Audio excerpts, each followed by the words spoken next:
Welcome to Free Thoughts. I'm Aaron Powell. And I'm Trevor Burrus. Joining us today is Peter Goettler. He is president and CEO of the Cato Institute. Welcome to Free Thoughts, Peter.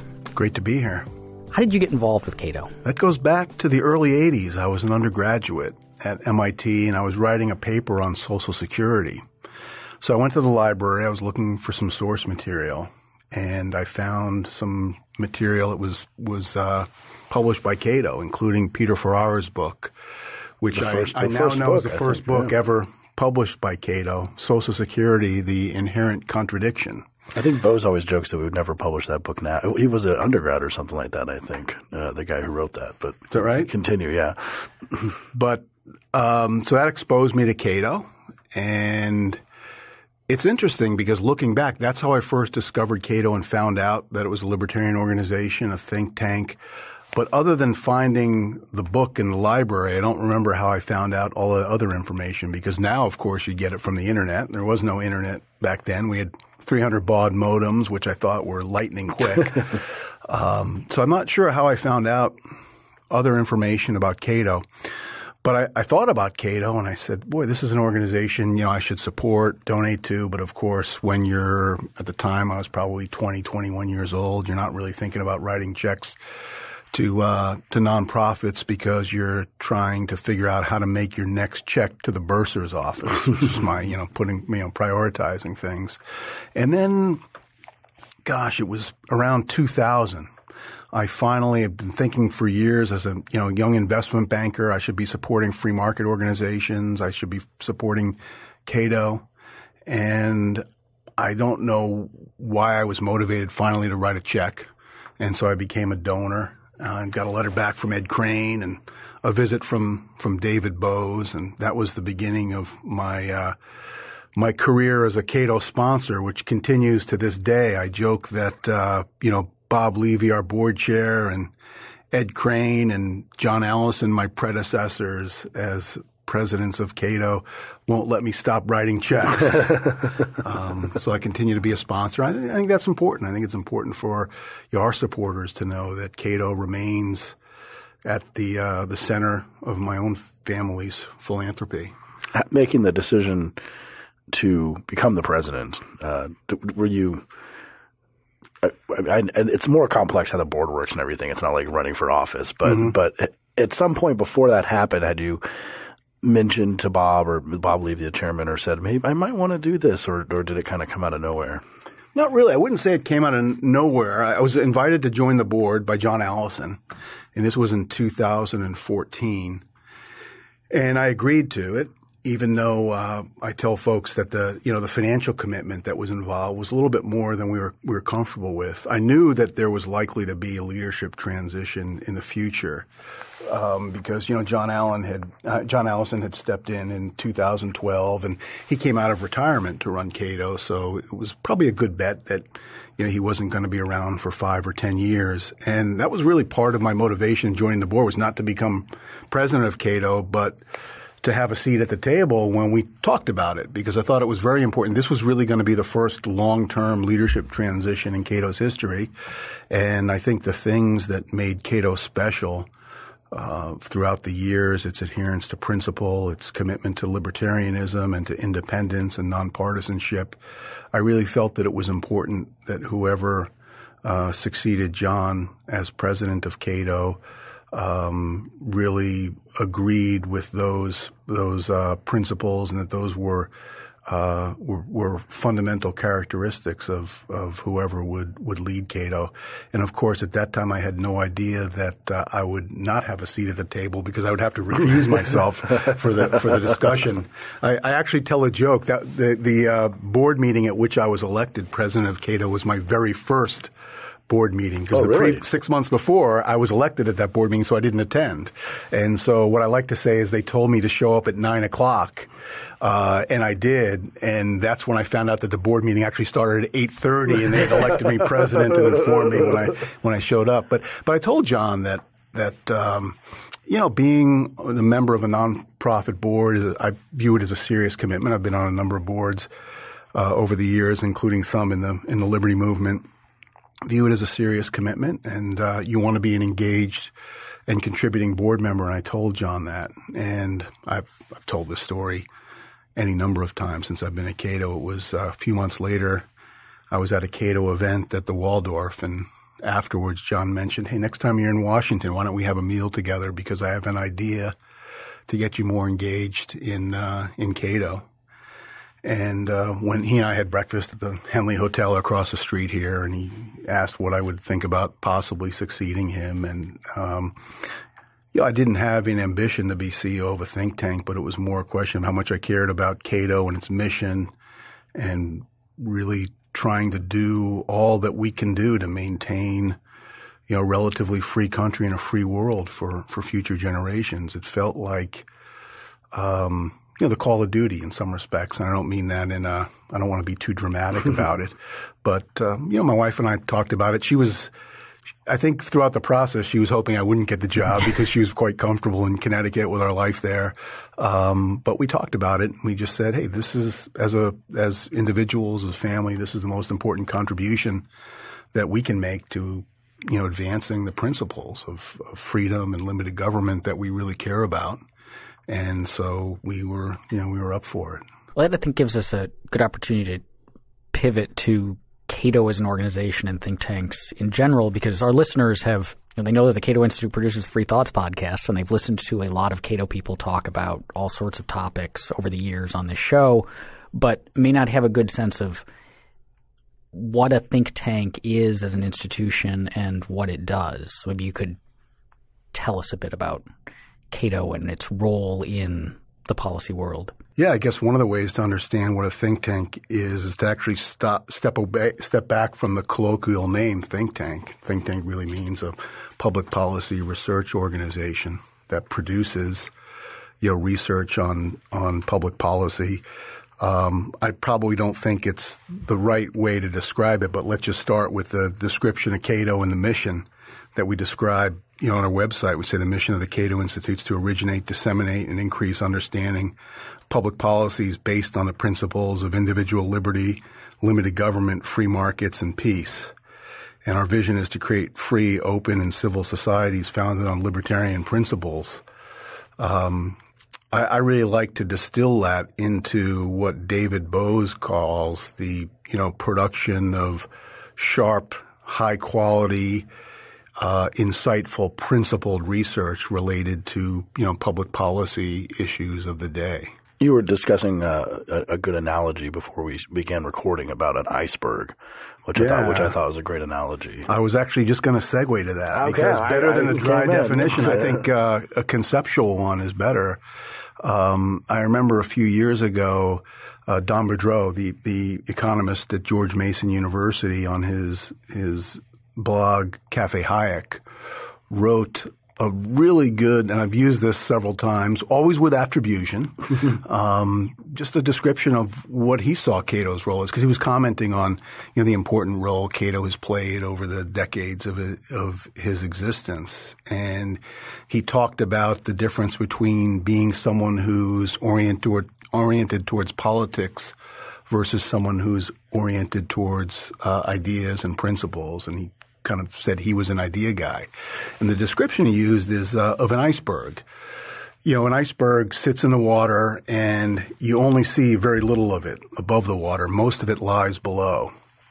And he described the fact that, a lot of people are very interested in politics. I think that's because when there's someone running for election that a person feels they support and is simpatico with their own views, if they contribute to that person or help them get elected, that feels like a tangible victory. And what Don was saying in this is that little bit of the iceberg that sits above the water is what's politically feasible at any point in time. So that if you, let's say, were able to elect every pro-liberty politician you could find, that group of people could still only move policy so far in the direction of liberty and more limited government, so that the bit of the iceberg above the water represents what's politically possible. And the role of Cato, as he described it, was to push the iceberg, shift it, turn it, to try to expose other parts of it, to change the the breadth of what's possible, how much we're able to move in the direction of more freedom, limiting the state, et cetera. And the way we do that is really by trying to change the climate of opinion in the terms of debate, by trying to make the arguments with our research and other activities to the academy, to media, to elite opinion makers, to policy makers, about what kind of policy, and really making the case for liberty and limited government in a policy world. I think that's a really beautiful description of what we're trying to do. And I think it also has the benefit of messaging to people that, don't put so much faith in politics. Maybe those tangible victories when someone you support wins an election feels good, but what does it really accomplish? And over the course of my lifetime, I think of so many, election cycles where either on one side or the other, folks who believe in a more limited role of government in certain realms would get their hopes up only to be dashed later. And maybe some of those things we're seeing right now with the release of the Healthcare Reform Act yesterday from the Congress. The world's greatest healthcare of course. plan, as it's now being, as the bill is officially called. So. Or as Michael Cannon calls it, he says that the Republicans have simply put a new coat of paint on a house they've already condemned. So it really does show you what the limits of politics can be. And that iceberg description really harkens back to Anthony Fisher. If you recall that, Anthony Fisher, a great champion of liberty who was instrumental in the founding of, any number of think tanks and also the Atlas Network, which is an organization that supports free market and libertarian think tanks around the world, organization I used to be on the board of directors of. But I think the story is that in the wake of World War II, as the state sector was growing in the UK and the government was taking over, sectors of industry, Fisher was really appalled and decided that he was going to go into politics to try to fight for freedom and a more limited role for the state.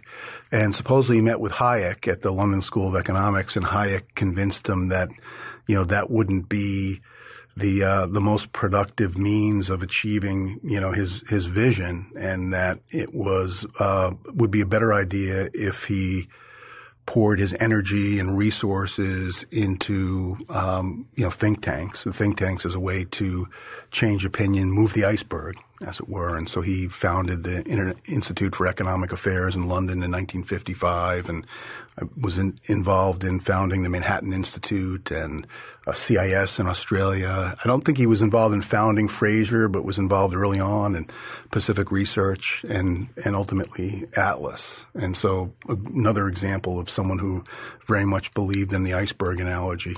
So a lot of think tanks in Washington are tied, or I guess we could call it shackled, to political parties, that their interests or whatever are in the interest of the political party that they're affiliated with. But Cato, we don't have a party.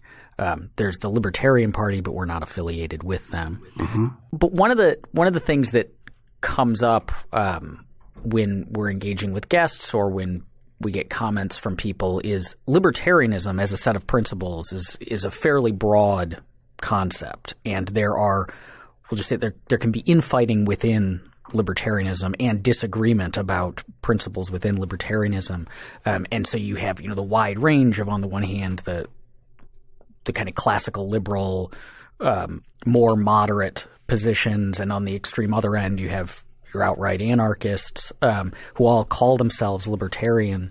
So how does Cato deal with we're the big name representatives of the libertarian tradition within Washington. So how do we deal with what exactly we mean by libertarian and the kind of conflicts ideologically and principle wise, as opposed to just policy differences within this broader big tent? I spent most of my life outside the liberty movement, and as long period as a donor to Cato and other organizations, but didn't consider myself necessarily an active participant in the movement. And I was always a bit amused or maybe chagrined at a lot of the what I would say pointless debates that go on.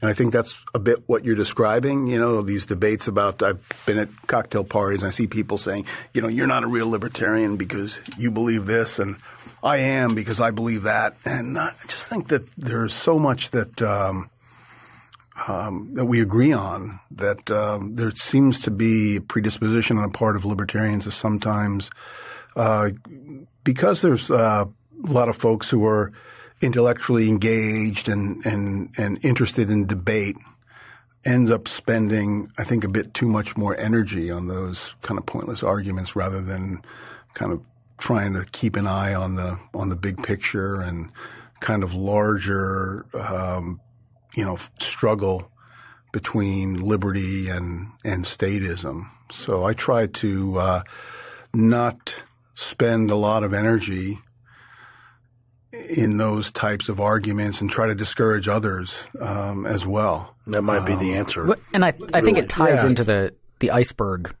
analogy as well, because if we're locked in a long game here of advancing liberty, like we're not going to win out and have Libertopia tomorrow. And we've got a long way to go. And so it always feels like those sorts of disputes are disputes happening way at the, quite a farther down the road to liberty than we are now. And we can all agree, like, if it's going to take a while, let's work together to push that iceberg bit by bit. And then if that happy day comes when we're at the point where, like, should the state do this minimal thing or this even more minimal thing, then we can hash out those arguments. But we're not there yet. And that shows why you're the host of the podcast and I'm only a guest, because you articulated that better than I did. But I think it calls to mind some other things as well. Because libertarians have areas of agreement and disagreement with, almost anyone along any point on the philosophical spectrum, and certainly with any government that's in power. I think that there are a lot of people in the liberty movement who maybe relish being in opposition a little bit too much. And I think that this has important implications for our message. Sometimes libertarians come in for criticism about being too negative or too pessimistic. And one of the things that I really try to do is to take a much more balanced view, because things just are never that black and white. I mean, I think of the way the world has changed since the Cato Institute was founded in 1977. Well, in 1977, the government told airlines, which airlines would fly between which cities and how much they could charge, and what railroads and trucking companies would charge for freight. There was significantly less personal freedom from the perspective of one of the things that's amazing to me is in 1986, the Supreme Court – this is 9 years after the founding of Cato Institute, in Bowers v. Hardwick, the Supreme Court upheld the Georgia sodomy statute. And so the personal freedom has changed dramatically for gays, for other groups. There tends to be a lot of focus on economic issues where the picture hasn't been necessarily a very bright one. And one of the reasons that we focus on that is when we all get our paycheck, we wonder where the other half went. So it's natural, I think, as a human to focus on economic issues. But, one of the things that, I learned as a longtime sponsor of the Cato Institute and the role Cato helped play in my personal evolution, the evolution of my own personal philosophy, is teaching me that you've got to be able to to look at all aspects of freedom and keep a balanced picture of where some are advancing, where some are retreating. There are elements of personal freedom where things have been moving in the right direction. Obviously concerned now with a change in administration, but on a state level, a lot of very positive focus, I think, on the criminal justice system, changes in drug laws, educational freedom. I know that our education system, the government monopoly on education, such as it is in the United States, has created a situation in which none of us are satisfied with our education system. But it was 13 years after the founding of Cato in 1990 that the first school voucher program started in Milwaukee. Now you have half the states or more with educational choice programs of varying qualities and hundreds of thousands of students studying pursuant to those programs. So that's someplace where things have been moving in the right direction. I also try to take some comfort from the fact that if you look at any long period of time, it seems like the planet is freer at the end of that period of time than it is at the beginning. Since 1989. I mean, between definitely. When you I was thinking about Cato turning 40 in 1977, and if you Google 1977 Red Square Revolution Day Parade, you can see a pretty dramatic example of how the world has changed in some positive ways. And then, of course, there are clearly areas in which the battle's been moving in the wrong direction. The growth of the surveillance state and a lot of concerns about technology and privacy and a relatively unsettling role of government there. You discussed in how Cato in affecting you and your views, and when you gave your first speech upon being announced president to the staff, you told a story about David Bose visiting you in your office after 9/11, which I thought was a fascinating story. Yeah, I alluded to that when you talked about what brought me to Cato, and when I became a donor. So 6 or 9 months after I became a donor, maybe it was a little longer than that, I got a call or an email about David was going to be in New York and could we meet. So we set up the meeting, and 9/11 intervened, and the meeting was, 2 weeks after 9/11. And the building I was in was the closest one to ground zero that actually wasn't structurally damaged in the attack. And David visited. We'd had a nice chat in my office, and then I brought him upstairs to the cafeteria where there were these big windows that overlooked ground zero. And, there were still dumpsters that said aircraft parts on the side and things like that. Still a very horrific scene. And David, we both talked about the concern about terrorism, and David also mentioned being very concerned about what was going to happen to civil liberties in the United States in the wake of the attack. And at the time, I thought, man, it's just not even in my frame of reference. And boy, looking back on it, it was quite a prescient comment or prescient concern, because when you think of the way our country has changed in the last 15, 16 years since the attack, clearly there's been much higher risk profile for civil liberties of all types. I definitely wasn't thinking about civil liberties right after the attack either. So it is a lot of people, even libertarians, were thinking we got to go get them kind of attitude. So keeping that cool head is which was okay, important. Yeah. But yeah, that balance, it really struck me, and I really thought quite a bit about it. That Ed used to say, "Hey, all these things are connected." Our views on economic freedom and foreign policy and civil liberties and educational freedom, they're all, it's all parts of the same common thread. And I guess I have a greater appreciation for that now. And I've said this before, maybe to you guys, that one of the things that drew me closer to Cato over the years was I felt I was learning so much from the scholars here, and my own view was evolving. I grew up during the Cold War. I had a much more hawkish attitude towards the Soviet Union and the communist bloc.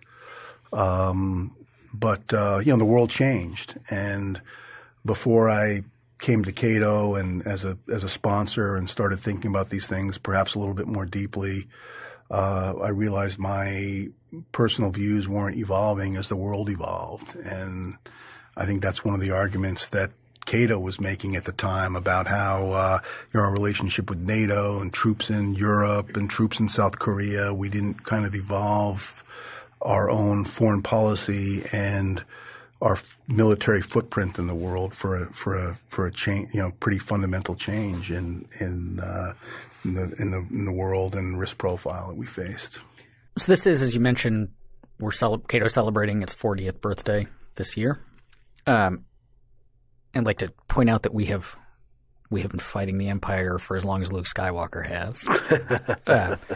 But so in those 40 years, there have been, as you said, there have been many trends that are in a positive direction. There have been trends that are in a negative direction. Cato's been involved in a lot of policy issues and questions in 4 decades. When you look back at these 40 years, our first 40 years, what do you see as our greatest victories? Are there particular issues that stand out as something where Cato, where we won on that one? I think the greatest victory is the mainstreaming of libertarianism as a political philosophy, which is really a sea change from 1977. I think one of the things Trevor reminded me of my first day at Cato, my first presentation. I think I said that speaking of Star Wars, in 1977, going to a libertarian function was kind of like, taking a look at the Star Wars bar scene. At the time I made that joke, to be honest, I've never watched Star Wars all the way through, but I have now at least seen the bar scene. I just saw your heart break from here, I think. Would have made it hard for me to vote for you for president. But that's an incredible achievement, and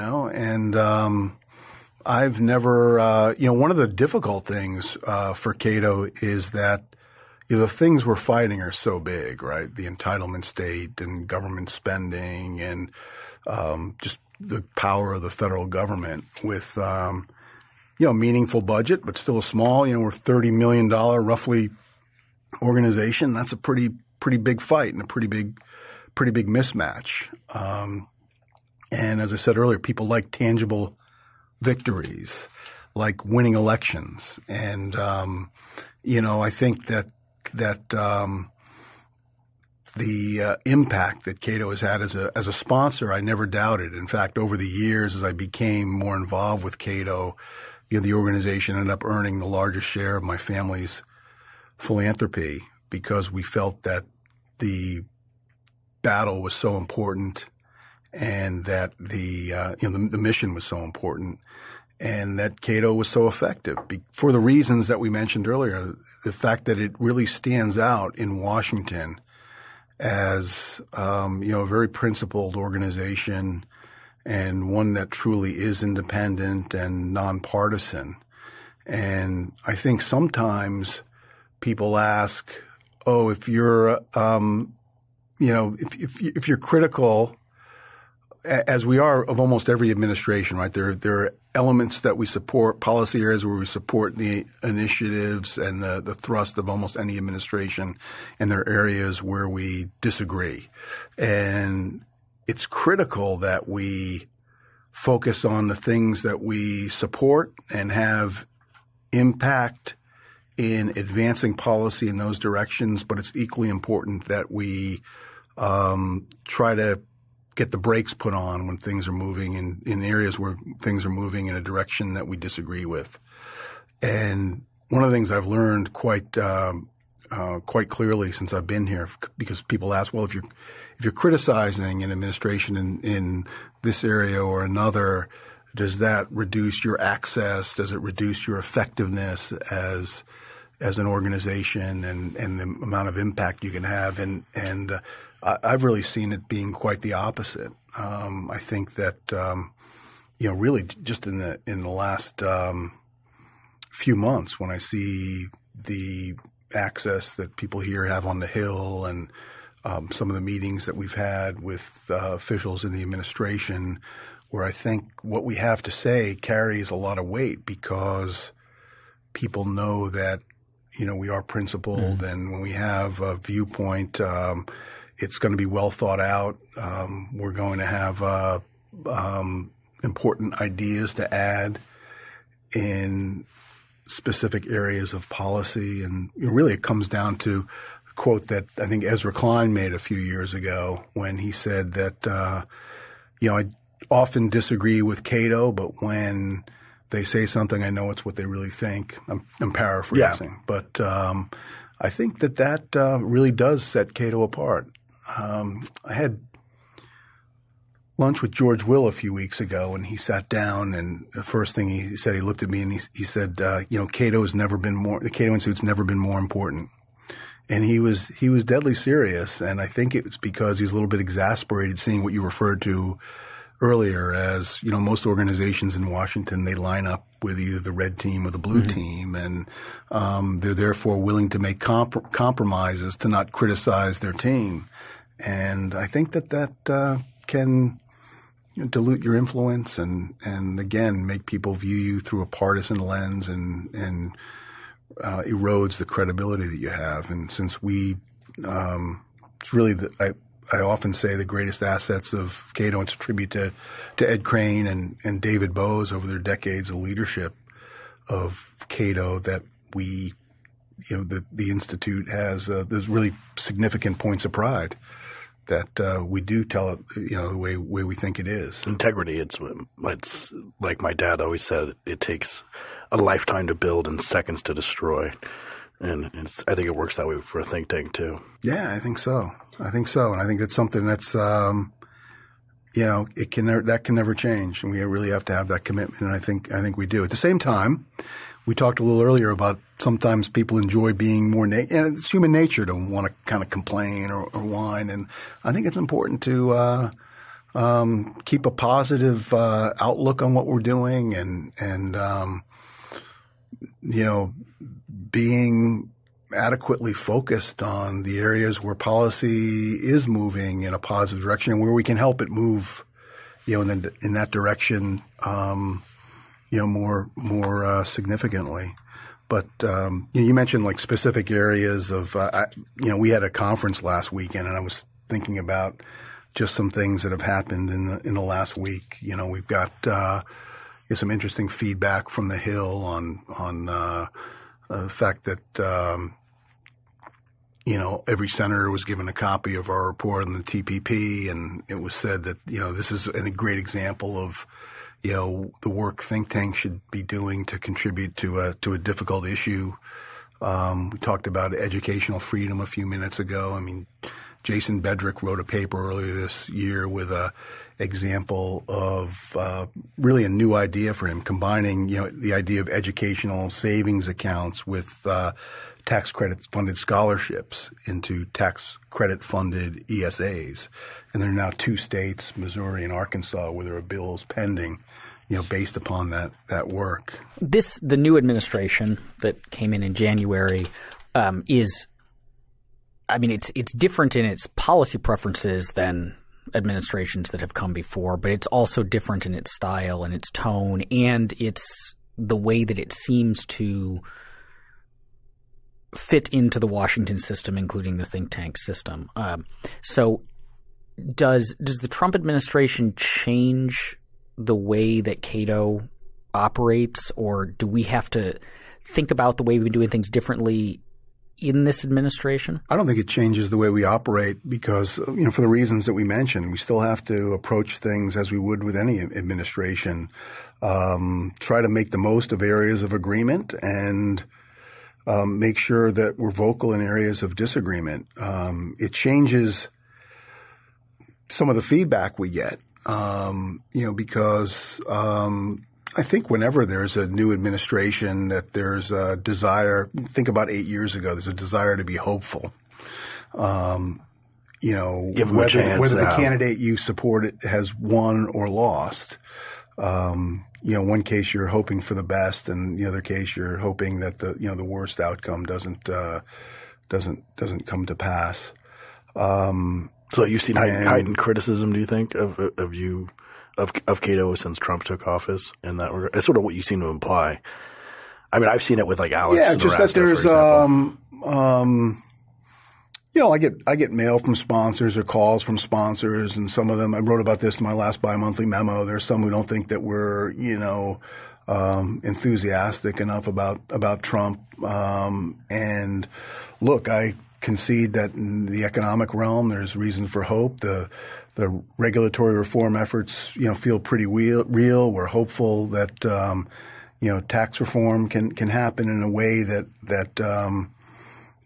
is very positive. We're still hopeful in the healthcare realm, notwithstanding, the bill that was released yesterday. And so we get all that. But I think that, most of our sponsors recognize that, look, it's critical for Cato to say what it really thinks. And as I mentioned earlier, I don't think that necessarily shuts us out of the debate. In fact, it makes us, more effective in the debate because I think we have enhanced credibility. And also, one of the things that I should mention, in addition to, the commitment to principle and independence, is, and this again relates to the years of leadership of Ed and David, and which continued under John Allison, which is the commitment to quality and a high intellectual standard. And I think that reflects very well on us, so that policymakers, whether they agree with us or not, recognize that there's value to be had from engaging with Cato. How do you think think tanks might be changing? Because the model, some people argue the model is changing for a different time.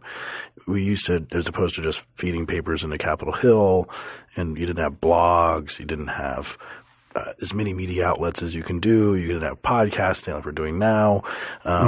Is there room or time to sort of rethink how think tanks are behaving and trying to innovate into the future to maybe more public facing or different ways of reaching people?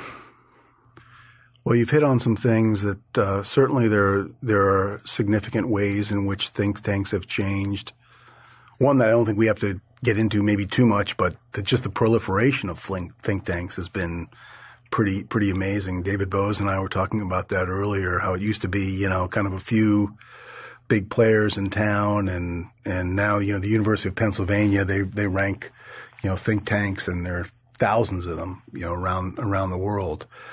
But you've hit on something that I think is really important. I think sometimes we get caricatured. That,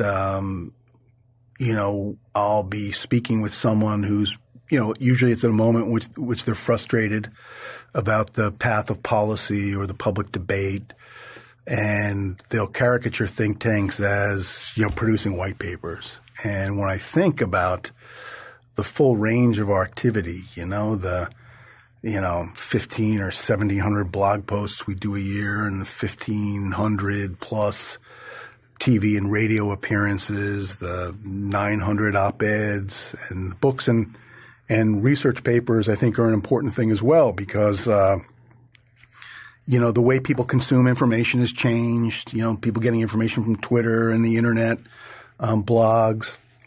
But it's also important to have, again, that intellectual stature, that commitment to quality. An analogy I often make is, we get contacted by people on the Hill or people in presidential campaigns that want to know what we think on an issue or a policy area, and they want to see some material. And you're just not going to – I don't think it's very effective to print out a bunch of blog posts to give them. I think you need to have some serious research that illustrates a depth of knowledge on a topic in a way that really helps them. And now some of the things that we're doing to reach some of the stuff you guys are doing at libertarianism.org is just outstanding. Different types of content, the multi-million-dollar grant that we got that I think you guys are really delivering on by developing and I think many of the listeners probably don't know about these things, but the suite of online courses that we're developing that's focused on young people and teaching them about liberty and the role of the state and libertarianism and political philosophy and economics are just outstanding. And the, marketing tactics that you've employed to drive increased, participation, increased traffic to the site, and increased use of these, really important and valuable tools has been outstanding. I think the L.org, Libertarianism.org traffic was up over about 150% last year, which is outstanding. Well, that's a little bit interesting too, like the existence of Libertarianism.org, because that's clearly long game thinking. I mean, that's not policy papers. It's not. I mean, we're saying, hey, you should read this essay from 1835. It's probably not going to get to the Hill and not going to be turned into a piece of legislation, but we're trying to influence people. Right. But that seems to be something uniquely libertarian. I don't think that the Center for American Progress has something analogous to Libertarianism.org in terms of exploring the depth and the history and the philosophy of these ideas. That's a different thing for a think tank to do. Yeah, I think libertarianism is there certainly is an underlying intellectual framework for progressivism and for conservatism. Absolutely, But the way that they're practiced now in contemporary America, like libertarianism seems almost unique in that we're a set of policy prescriptions. Of course, that's what we write about at Cato, but we're also a coherent and long intellectual tradition and a shared set of principles and values and ideas that I wonder, though, how much does that – so one of the big questions is if we like to say – I mean, we like to think we're right in our policy prescriptions. Otherwise, we wouldn't believe them. And that a lot of the stuff that we see in Washington kind of confirms, like, yes, we told you if you passed Obamacare, it was going to run into exactly these kinds of problems, and look, it did. You know, like we told you so is kind of I almost get sick of having to say it.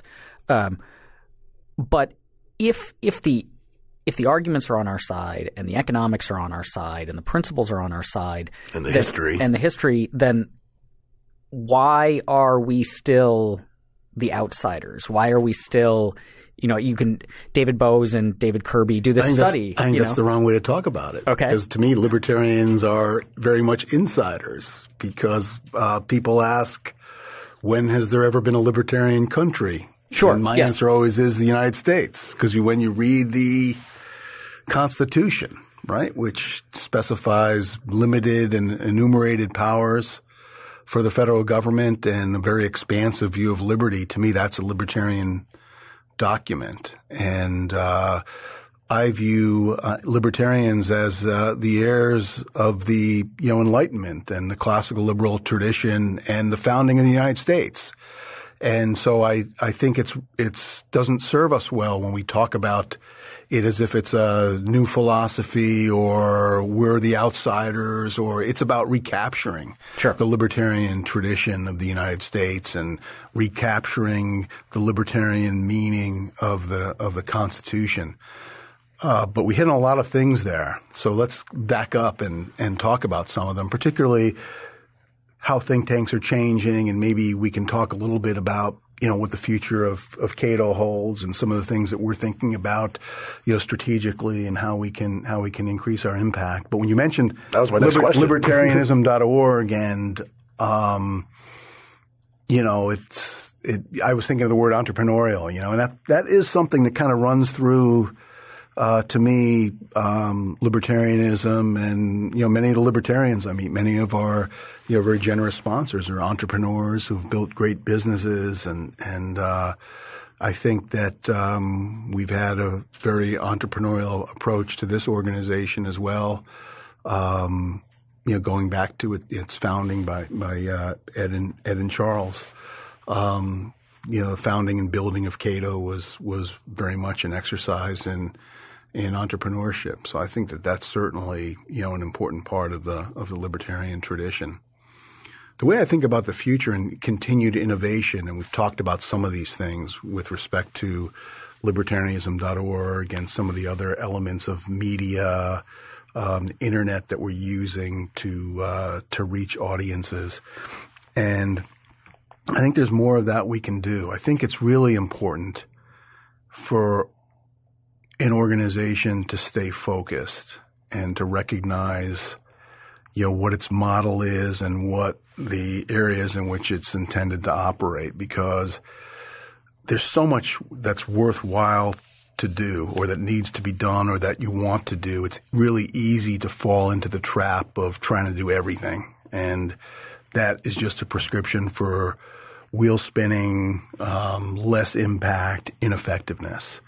But I think there are a lot of areas in which, or a lot of assets that Cato has that can be leveraged. Like we have this fantastic, policy staff and the human capital in this building that is, a really valuable resource. And we obviously, it generates a lot of product and a lot of activity and a lot of influence.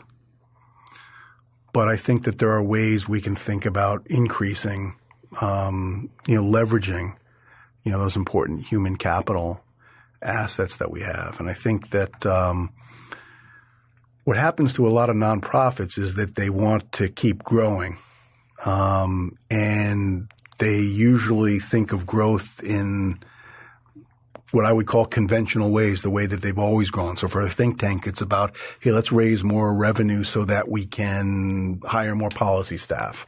And I'm not sure that's the best approach. I think over time, I think we do want to grow, and by growing, we can significantly increase Cato's impact. But I think that there are ways that we can grow and invest to increase the impact and what we're generating out of our existing, policy staff. Maybe this is because I'm a former business guy, and so I think of things in, terms that a profit-generating enterprise would. But I think of the policy work and the research we produce, and think about, hey, have we? I think a lot of think tanks, they keep investing in policy staff and generating more research. And I think that there's a case to be made for, investing a bit more in what I would call distribution, trying to figure out how to get, more widely propagate, or leverage some of the work that you're doing.